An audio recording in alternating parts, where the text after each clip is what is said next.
Shalom, selamat pagi anak-anak. Apa kabarnya hari ini?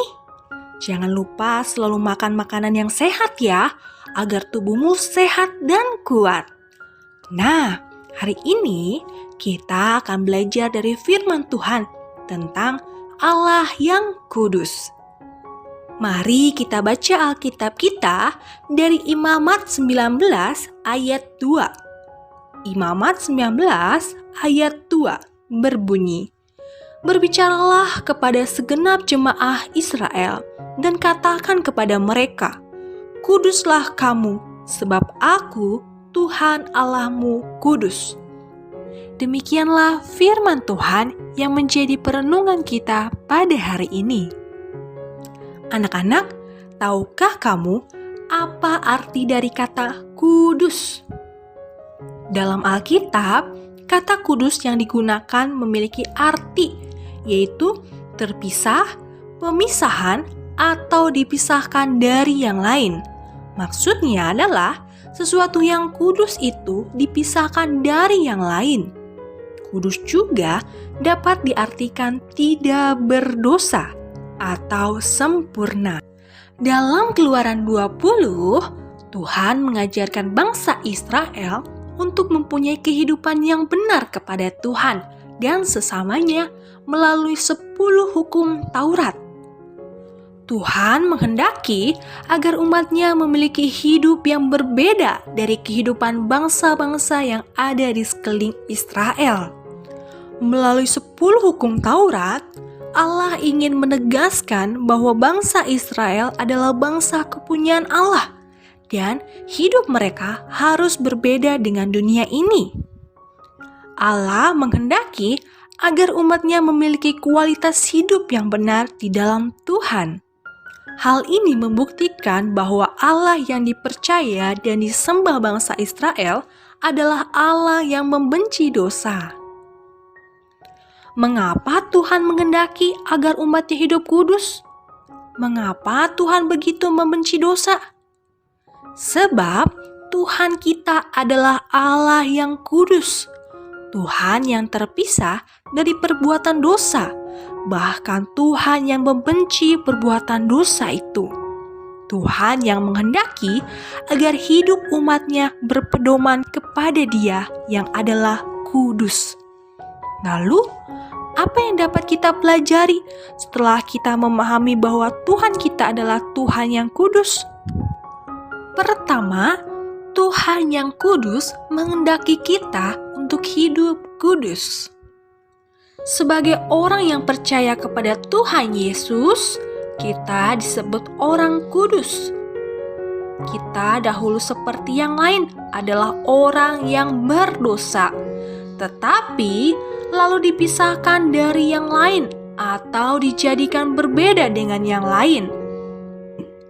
Kita disebut kudus tidak berarti kita harus hidup terpisah dari dunia, tetapi kita harus hidup berbeda dengan dunia. Setelah kita hidup kudus, maka hidup kita harus dipersembahkan bagi Allah, karena kita adalah milik Allah. Karena kita milik Allah, maka kita harus hidup kudus bagi Allah. Teladan kita dalam kekudusan adalah Allah sendiri. Kekudusan Allah merupakan alasan mengapa kita harus kudus. Kedua, Tuhan yang kudus menghendaki kekudusan secara terus-menerus. Perintah Tuhan untuk hidup kudus ada di Perjanjian Lama dan di Perjanjian Baru. Perintah untuk hidup kudus diberikan kepada bangsa Israel pada zaman Musa dan diulang kembali oleh Rasul Petrus. 1 Petrus 1 ayat 16 berkata, "Sebab ada tertulis, Kuduslah kamu, sebab aku kudus." Pengulangan kata tersebut menunjukkan bahwa kehendak Tuhan bagi kita untuk hidup kudus tidak pernah berubah dan berlaku secara terus-menerus. Anak-anak, kekudusan dalam hal apa yang dikehendaki oleh Tuhan? Yaitu kekudusan dalam pikiran, perkataan, dan perbuatan. Oleh karena itu, jagalah pikiranmu. Jauhkanlah pikiranmu dari hal yang jahat dan yang tidak berkenan kepada Tuhan. Jagalah perkataanmu dari perkataan yang kotor, perkataan yang sia-sia, dan perkataan yang tidak baik atau tidak menjadi berkat bagi orang yang mendengarnya. Jagalah sikap dan perbuatanmu. Jangan mengejek atau menghina orang lain, dan jangan menyakiti orang lain, atau jangan memperlakukan orang lain dengan tidak baik. Lalu, bagaimana kita dapat hidup dalam kekudusan? Firman Tuhan mengingatkan kita bahwa kita dapat mempertahankan kelakuan yang bersih atau kudus dengan menjaganya sesuai dengan firman Tuhan. Oleh karena itu, bacalah firman Tuhan setiap hari. Renungkan dan taatilah firman Tuhan di dalam kehidupan kita. Anak-anak, panggilan untuk hidup kudus ini didasarkan atas kenyataan bahwa Allah sendiri kudus.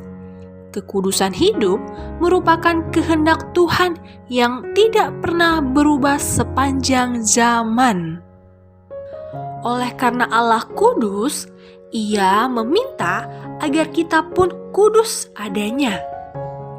Allah memanggil kita agar kita kudus seperti dirinya.